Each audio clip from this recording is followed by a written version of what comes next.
Milujem skvelú bratislavskú skupinu, ponúka našej operety či hot jazzu hostinu.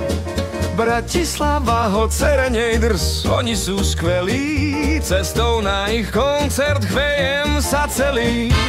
Koncert v auguste na zámku Šimák, to bude skvelé, pôjdeme tam synak.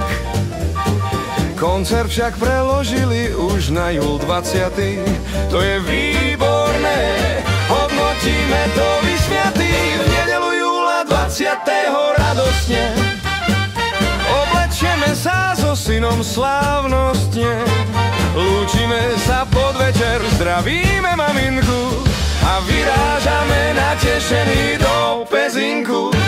Na zámok sme dorazili v pohode a včas, mohli sme sledovať jeho množstvo krás. No išli sme radšej dnu, nech v kľude sedíme.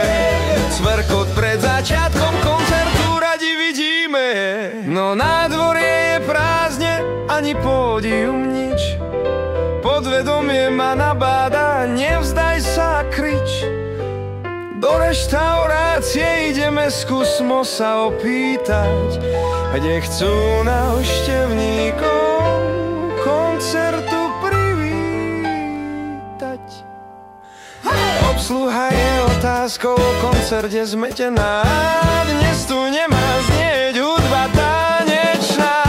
No dostali sme o zmene správu písomne. Ukážte, čašníčky ju chcú vidieť prednostne. Jedna dáma upozorní na detail drobný, ktorého dopad na nás je ozaj hrozný. Dnes večer si nevychutnáme tanečný krok. Koncert je 20. júla, ale až budúci rok. Čašničky sa na nás skvele bavia pri odchode.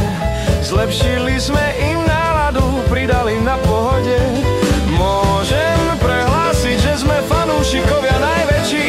Kto príde na koncert o rok skôr, nik sa tak neteší. Bratislava, hot serenej drs, oni sú skvelí.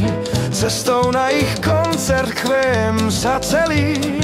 No musím sa ešte naučiť trafiť správny rok, aby som nevidel